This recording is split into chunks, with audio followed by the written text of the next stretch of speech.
en Ligue des Champions. Là, c'est le sujet préféré de Monsieur Zouer, donc on va commencer par toi. Et d'ailleurs, je sais que c'est pas ton club, mais penses-tu... On est obligé d'en parler. On est obligé d'en parler, hein, gros sujet.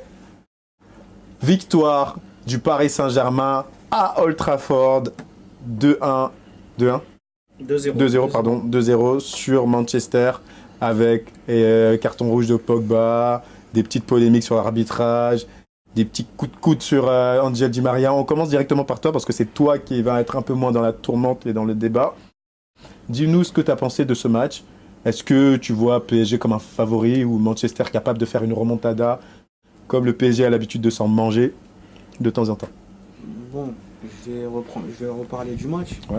Déjà, avant que le match il démarre, il te manque, sur le papier, il te manque Neymar, il y a la Cavani. polémique Rabiot, Mhm. il te manque Cavani. Et le quatrième, c'est Verratti, mais ça faisait quelques semaines qu'il n'avait pas joué. Mhm. Déjà, dès le départ, tu sentais que, comme l'a dit Didi tout à l'heure, genre dès que Manchester a commencé à gagner, tout le monde voyait Manchester surprendre Paris et tout. Mais là, pour le coup, pour ce match-là, l'homme du match, pour moi, c'est Tuchel. Parce que sur le papier, tu sens que Paris vont perdre. Il te met Marquinhos en 6. Marquinhos, il fait un match monstrueux, c'est l'homme du match. Et franchement, bravo. Penses-tu que le but de Kipembe par rapport à sa prestation est un hold-up? Pourquoi ça? Il avait pris un carton jaune dès le début de match. Il était très,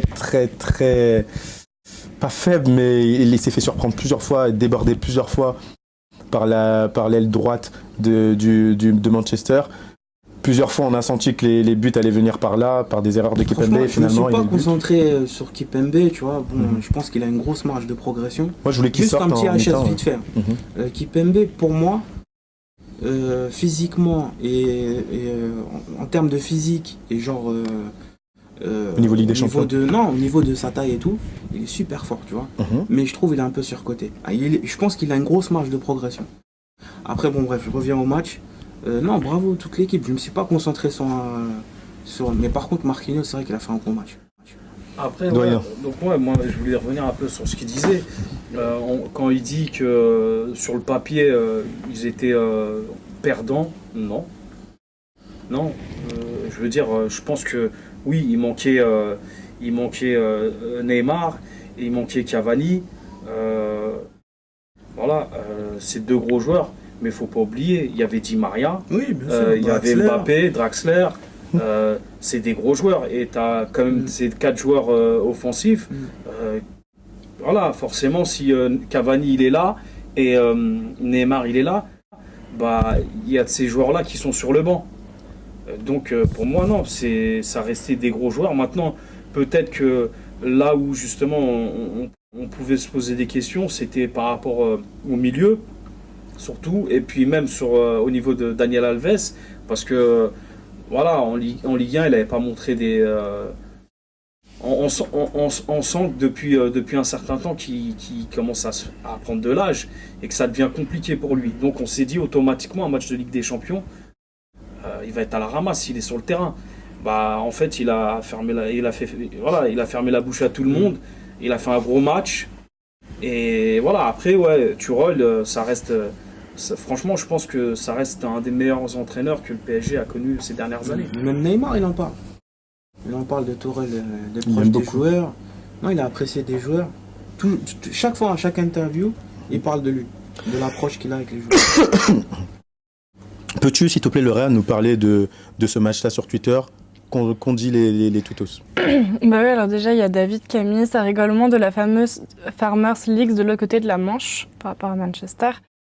Et aujourd'hui, en ayant vu la très belle victoire du PSG hier face à Manchester, j'ai une pensée émue pour les entraîneurs de Strasbourg et Villefranche. Merci à Paris d'avoir su montrer à ces deux tocards que le beau jeu est plus fort que leur populisme et leur haine de ce club. Parfait. On va passer directement sur... forcément, j'ai eu la chance de regarder le match PSG-Manchester en compagnie de président Diouf. Et je pouvais vous dire qu'il était 100% pour Manchester. De toute façon, toute équipe qui joue contre le PSG, il est pour elle. Il a été pour Naples, il a été pour Liverpool. Bon, là, c'était parce qu'il avait ses joueurs en tant qu'Alioune Cissé. Il avait des joueurs sénégalais à l'équipe de Liverpool. Mais là, vraiment, sur ce match-là, dès qu'il y avait une action de Manchester, dommage que j'ai pas les images, il sautait en l'air, il était content, il voyait la victoire. Donc, qu'as-tu pensé de cette victoire du PSG sur Manchester? Et es-tu vraiment dégoûté de ce hold-up? Si tu vois ça comme un hold-up d'ailleurs. Non, franchement, le match, j'étais surpris de voir Paris mener sans leur star comme Neymar, puisqu'ils comptaient toujours sur Neymar et Cavani, qui sont pas là, alors ils ont gagné les matchs. Bon, franchement, je leur dis félicitations, chapeau pour la première fois, ils ont fait un bon match. Et tu penses que le match retour, ils vont réussir à maintenir le score ou Manchester va venir les gifler chez eux? Ça reste encore un match, hein, mais je pourrais répondre un peu à Didi qui disait que oui, sur papier, ils étaient favoris depuis le départ. Manchester, ouais. Non, Paris, ils étaient favoris. Paris était favori pour toi? Ils étaient favoris. Alors, s'ils ont parti faire un match et ils ont gagné, bah, c'est normal. C'est la logique pour toi? C'est la logique. Féno, voilà. Penses-tu que déjà Paris était favori sur le papier? Moi, je pense que la plupart des gens voyaient la cote Manchester, je sais pas pourquoi. Mais en même temps, c'est pas ce que j'ai dit. Hein. C'est pas ce qu'il a dit. C'est pas ce que j'ai mal entendu. Moi, je répondais surtout à Zouer qui disait que justement, avec l'absence de Neymar et de Cavani, Manchester était favori sur le papier par rapport à Paris. Sur le papier, mais moi, justement, pour moi, en tout cas personnellement, voyant les joueurs des deux côtés, voyant ce que les joueurs font cette saison des deux côtés, je voyais pas spécialement Manchester. C'est clair que ça a rééquilibré les débats, mais je ne voyais pas Manchester favori sur le papier par rapport à Paris. D'accord. Désolé Féno, ça c'est encore une des choses que tu pourras voir. Heureusement, on les a séparés. On a mis le Barcelonais entre les deux, sinon le débat allait tourner entre eux deux, le clash allait commencer. Donc je reviens vers toi. Est-ce que tu penses que, voilà, déjà, est-ce que tu voyais Paris favori, ton équipe favori? Et est-ce que tu penses que ce match-là est amplement mérité, ou il y a des, comme pour l'histoire de Kimpembe, il y a eu des hold-up? Moi, je pensais qu'il allait sortir, je pensais qu'il allait pas revenir à la mi-temps, finalement il met le but. Qu'as-tu pensé de ce match? Est-il particulier? Franchement, moi, bon, sur l'ensemble des deux matchs, même si le retour il n'est pas encore fait, moi je pensais que Paris allait passer. Je me suis dit que Paris va passer. Après, ce que je voulais voir, c'est la capacité de réaction de l'équipe sans Cavani et Neymar. Parce que c'était là qu'il fallait prouver s'ils sont une équipe, s'ils sont un groupe, ou si c'est juste une somme d'individualité, tu vois. Et je pense qu'ils ont bien répondu. Et j'ai apprécié le comportement. Di Maria, il a pris les choses en main. Verratti, surtout, ça a été le patron au milieu. Franchement, j'ai bien aimé comment ils se sont comportés. Après, je trouve pas que Kimpembe, il est passé à côté de son match. Hein. Moi, j'ai eu peur au début parce qu'il a pris le carton jaune beaucoup trop tôt. Donc je me suis dit, face à Rashford, ça va être chaud. Oui, mais en marquant le but, c'est le but qu'il a sauvé. Et après, voilà, ça a été mieux, il s'est libéré avec le but. Donc, il est presque passé à côté. Non, après c'est vrai que si on doit trouver un maillon faible chez Paris, ça sera sûrement lui. Parce que c'est vrai qu'il avait du mal il se faisait souvent déborder et tout ça. Après, t'as des mecs qui sont rapides. Hein. Lui, le problème, après, c'est que techniquement, faut qu'il travaille encore. Physiquement, il est là, et dans l'impact, c'est quelqu'un, il est généreux, il va au contact et tout ça. Et on a besoin de personnes comme ça. Mais après, techniquement, il est pas encore au niveau de Thiago Silva, Marquinhos, tout ça. C'est normal. Mais c'est justement avec ces grands joueurs-là qu'il va apprendre. Yes. On va faire un petit débrief sur les autres matchs. L'AS Roma avait battu le Porto 2-1. On a eu Ajax qui s'est fait taper par Real Madrid chez eux 2-1 aussi. Et Tottenham qui a créé la surprise, qui a battu Dortmund 3-0 à la maison, les Hotspurs. Vite fait, dans 10 secondes chacun, qu'avez-vous pensé des 3 autres matchs? Voilà, AS Roma, est-ce que tu le voyais venir? Adama, est-ce que tu penses que le Real méritait sa victoire face à Ajax? Et Tottenham, forcément, la surprise contre Dortmund. Voilà, qu'as-tu pensé de ces 3 autres matchs? Est-ce que tu es confiant pour leur victoire? Pour le Real, bien sûr. J'ai oublié, t'es madrilène. Je sais Voilà. que c'était pas facile. Très bon match de Vinicius, très bon match de Benzema. Voilà, et Benzema, il est là maintenant, on voit que voilà, il est sorti sous l'ombre de Ronaldo. Et il a pris les choses en main actuellement. Exact. Et Le voilà. Real, ils ont eu du mal contre l'Ajax. Ouais. L'Ajax, ils ont fait un gros match. Ils ont eu un match, Franchement, un ils ont but fait- refusé ouais, déjà. ouais. Ils ont fait un très gros match. Après, pour revenir à Benzema, franchement, il a un niveau en ce moment. Même dernièrement contre avec le Classico, c'était le meilleur côté madrilène. Pour moi, après, je sais pas. Et tu te demandes, mais pourquoi il n'est pas en sélection? Ah, c'est un peu Bref, grave. On va pas revenir On va pas revenir sur ce On polémique. va pas revenir là-dessus. Après, ça sert à rien d'en discuter. Je te dis. Exactement. Ouais, après. La France a gagné la Coupe du Monde. peux rien Si dire. Benzema n'était pas là, tu peux plus rien rien dire. dire. Non, je sais, ouais, bien Benzema, sûr. c'est un bon Deschamps, un bon il a joueur, tué le c'est un bon game. joueur, mais il y a d'autres bons joueurs en équipe de France et puis voilà, c'est Puis comme ça, basta. ça fait partie de la vie. Après, ouais, non, le Real, franchement, il faudra faire attention au match retour. Qui peut me parler de... Bah, on va aller sur toi, Feno. Tu peux me parler de ce Tottenham-Dortmund, le 3-0 que s'est mangé Dortmund à Tottenham. Ils s'y attendaient pas, je pense pas. La grosse équipe de Dortmund, c'est une équipe de coupe à la base. Et là, Tottenham Hotspur est arrivé, il les a giflés. On vient pas chez les Hotspurs comme ça. Qu'as-tu pensé? Ouais, on vient pas à Tottenham pour gagner comme ça, hein, c'est pas facile. Je pensais que Tottenham allait gagner, mais 3-0 c'est lourd quand même. Après, Dortmund c'est une équipe, même s'ils en ont pris 3 là-bas, au retour ça va être quand même, je pense, très chaud pour Tottenham. Tu vois, je vois Dortmund, ils sont capables d'en mettre aussi. Ouais, de revenir au score. Voilà. En plus, Harry Kane il n'était pas là, je sais pas s'il sera là. Ouais, au retour. Harry Kane et Dele Alli aussi. ils n'étaient pas là les deux. Donc ça va être très compliqué. Ouais. Après, j'ai été aussi surpris pour la Roma parce que 2-1, je trouve que Exact. Porto, ils peuvent chez eux, ils peuvent les taper. inverser la situation. Ouais.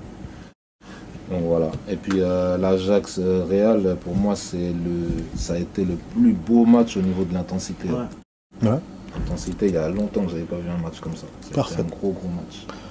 On finit cette deuxième partie par les pronostics. Hein. Nous avons mardi 19 février un gros Liverpool Bayern Munich. Ensuite, en même temps, un Lyon-Barcelone. Ça va de soi qu'on va gagner. Et on finira mercredi 20 par les deux derniers matchs, Atlético-Juventus, Schalke 04, Manchester City. N'hésitez pas à me redemander les matchs. On commence par Liverpool-Bayern, pronostic. Doyen, donne-moi un petit pronostic. Allez, selon le feeling. Ouais, Liverpool gagne 3-1. Liverpool 3-1 pour le doyen. Dis-moi, Liverpool-Bayern. Je dis Liverpool et petite pensée à Coman, on en parlait tout à l'heure en Off. coulisses. Ouais. Franchement, il m'a fait de la peine dans le sens où il est pétri de talent et avec sa blessure, il peut pas. Ouais. En fait, s'il se fait opérer, il arrête est le obligé foot. d'arrêter le foot. Ouais. Et alors qu'il est performant, il se blesse à chaque fois. Donc, tu vas finir sa carrière avec cette douleur, avec ses Ribéry blessures. aussi qui est encore là. Ouais. Ah, le Kaiser. Ne jamais oublier le Kaiser. Hein. Il peut manger ce qu'il veut. Des steaks en or. Il peut même manger Il lâche des bonnes punchlines aussi Voilà. sur les réseaux.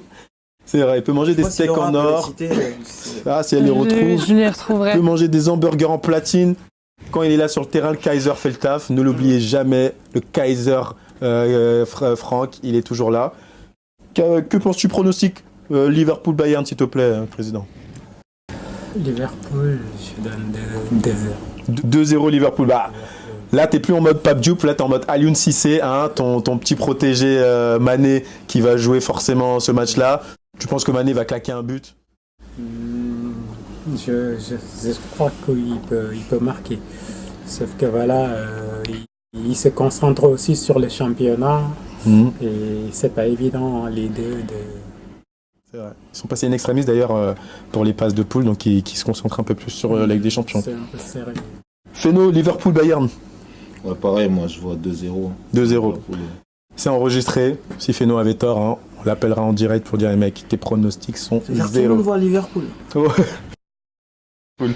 Bah, on passe Alors là, forcément, comme vous êtes des haineux, comme vous êtes tous des gros jaloux et que vous ne comprenez pas le potentiel d'un roi lyonnais, les pronostics de Lyon, Barcelone, forcément à l'OL Stadium, Groupama Stadium, pardonnez-moi, je vois un très gros 3-0. On va bien les fimbou ces Barcelonais. Il y a un seul vrai Dembélé, il est à Lyon, ok. Nous, on connaît pas Messi, c'est pas nos potes. On verra ça. Donc pour moi, 3-0 pour Lyon contre Barcelone. On commence par mon ennemi barcelonais. On commence par les deux. On va commencer donc par Feno, d'ailleurs on revient sur toi. Que penses-tu de ce Lyon-Barça? En fait, je sais pas, parce que Barcelone, je sais pas à quel Barcelone on aura affaire. Donc, si je me cale sur le dernier match que j'ai vu d'eux, je dirais que ça devrait faire un 1-0 pour Lyon. Ah, vrai gars, vrai connaisseur de football, hein, c'est enregistré, vous allez voir qu'il a raison. Moi j'ai dit 3-0, 1-0 en tout cas, on va les taper. Dis-moi, Adama, que penses-tu de ce Lyon-Barcelone? Toi qui es madrilène, tu peux pas me faire ça? Lyon, ils veulent aller prendre leur revanche sur Barcelone. Alors je crois que ça va être chaud. Ouais, match nul ou une victoire de Lyon? On est chez nous. Hein. Je donne match nul. Match nul, bon, ça va, t'es pas trop méchant. Doyen, que penses-tu de ce Lyon-Barcelone? Lyon, c'est une équipe que j'aime bien. Hein. Ça reste un grand club français. Voilà, il y a des joueurs que j'aime bien. Donc moi, au début, je pensais que c'était à Barça, donc j'allais dire un match nul. Mais vu qu'en fait, c'est à Lyon. Sans Fekir en plus. Sans Fekir, sans Ndombele. Voilà. Donc est-ce qu'on en parle? Parce que tu sais, c'est comme voilà, quand c'était Paris, sans Neymar, sans Cavani, on était là. Est-ce que ça remet en cause les débats? Moi j'ai pas peur, mais il y en a un. Il y en a un qui a demandé si t'avais peur. Moi je devrais gagner 3-0 avec ou sans Fekir. Mais toi tu mâches ton chewing-gum. Attends, on va revenir. Pour répondre directement à la question, je vais dire 2-1 pour Lyon. Il y a l'ennemi barcelonais, il va encore blablater sur son Messi Messi. Non, pourquoi 2-1 pour Lyon? Parce que Barcelone, ça fait beaucoup moins peur. Voilà. Il y a quelques années, c'était Barcelone. Voilà, c'était. Ça faisait vraiment flipper. Et je trouve que ça fait beaucoup moins peur. Et si tu as un Messi qui est pas trop en forme, bah les autres ici, ils vont suivre aussi, ils vont suivre Messi. Ok. Penses-tu que ton Messi, que ton vieux briscard de Messi, qui n'a plus la même vitesse, qui n'a plus le même talent, osons le dire, on n'a pas oublié sa place au dernier Ballon d'Or, il n'a pas fini parmi les premiers, ni les 3 premiers, rappelons-le. Penses-tu qu'il va nous taper chez nous? Penses-tu que sans Fekir, Dembélé va vouloir faire ses gris-gris? Penses-tu qu'il va se passer quelque chose d'extraordinaire et qu'ils vont nous battre chez nous? Bah, je vais répéter ce que je t'ai dit l'autre fois. Ouais. T'es buté, toi. Non, à Lyon, ils peuvent perdre. Ouais. Barça, ils peuvent perdre. Il peut y avoir un match nul. Mais au Camp Nou, Barça, ils sont imbattables. Ok. Le rendez-vous est pris déjà. On vous tape 3-0 à l'aller. Messi, c'est le meilleur buteur européen aujourd'hui. Okay. Il est à 30 buts. Ok. On vous tapera 3-0 à l'aller et 3-0 au retour, comme ça le débat sera clos. On finit vite fait avec forcément une équipe de coupe qu'on a souvent tendance à oublier dans les pronostics, mais là il joue contre Monsieur Cristiano Ronaldo. Donc on a un Atlético Madrid pour mercredi 20 contre la Juve, ça se joue à Madrid, dans l'ancienne ville de Cristiano, mais pas son ancien club. Dites-moi vite fait, on y va, on recommence par Doyen, Atlético Madrid, Juventus, que penses-tu? Je vois un match nul. Match nul pour toi. 2-2. Pour toi, Atlético Madrid, Juventus. Ça va être un match serré. Ouais. Peut-être avec un but d'écart pour les parieurs. Ouais. Mais je mettrai Atlético. Atlético. Ouais. But de Cristiano Ronaldo. Toi, je sais que tu vas parier sur un but de Cristiano Ronaldo et une victoire de Juve. De Cristiano Ronaldo, je vois un match nul. Match nul. Oui, quand même avec un but de Cristiano. Peut-être. Ouais. Je vois un match nul. C'est Atlético de Madrid en plus. Et c'est pas évident. Mais les matchs comme ça, c'est les matchs retour qui se jouent. Ouais. Feno, Atlético Madrid, Juventus. Ouais, pareil, je vois un match hyper serré. Donc, bon. fermé. Je vois un but d'écart, Atlético Madrid, 1-0 ou 2-1. Vous vous mouillez pas. Hein. Moi, je pense que l'Atlético va perdre, hein, même chez eux. 2-1 pour Juventus. On finit par forcément un match entre deux équipes assez particulières parce qu'on a Schalke 04 qui est toujours en Ligue des Champions, mais on a Manchester City qui, à ce niveau-là de Ligue des Champions, finit toujours par se casser les dents. C'est vraiment l'énigme des grands clubs européens, ce Manchester City qui va jouer en Allemagne à Schalke. Donc, on va terminer sur ça. Adama, dis-moi, Schalke 04, Manchester City à Schalke, le score. Manchester City.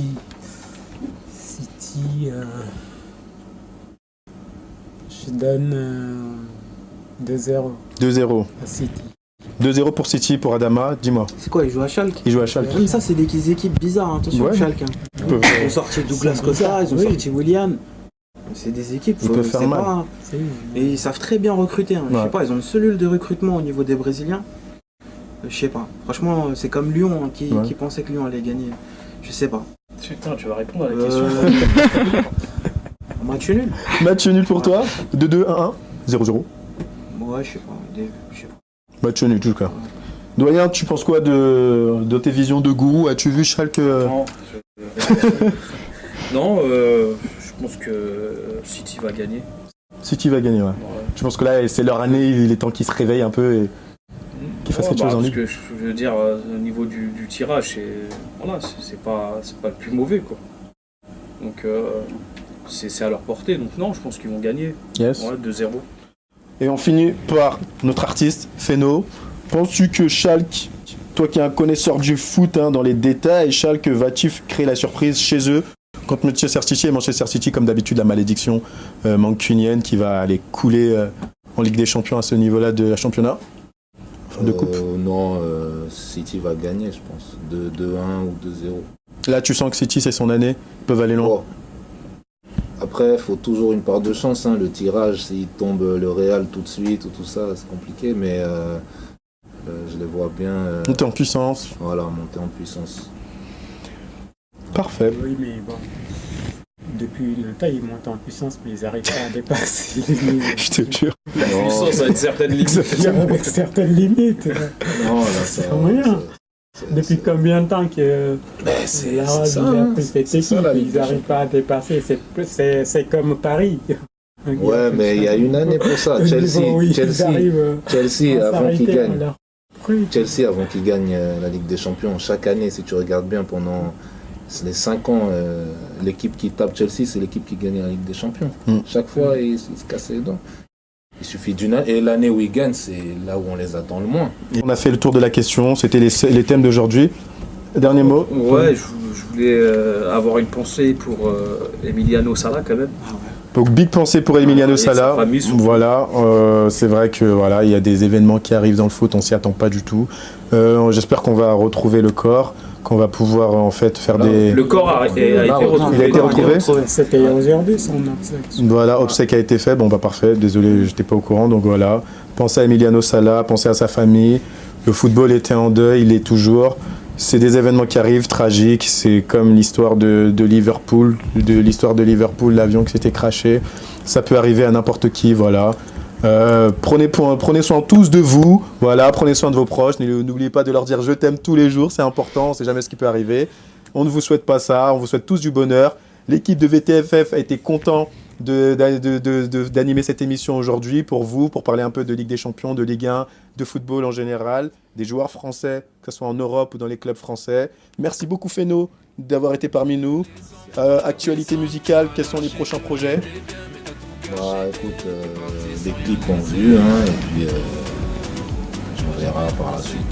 Force à toi Feno. Suivez-le toujours Feno sur Instagram, sur Facebook. Feno comment? F-E-N-E. F-E-N-O. F-E-N-O. Voilà. Sur Insta, sur Facebook, son actualité, n'oubliez pas, il est là toujours dans le game. Force à vous, force à nous, force à VTFF.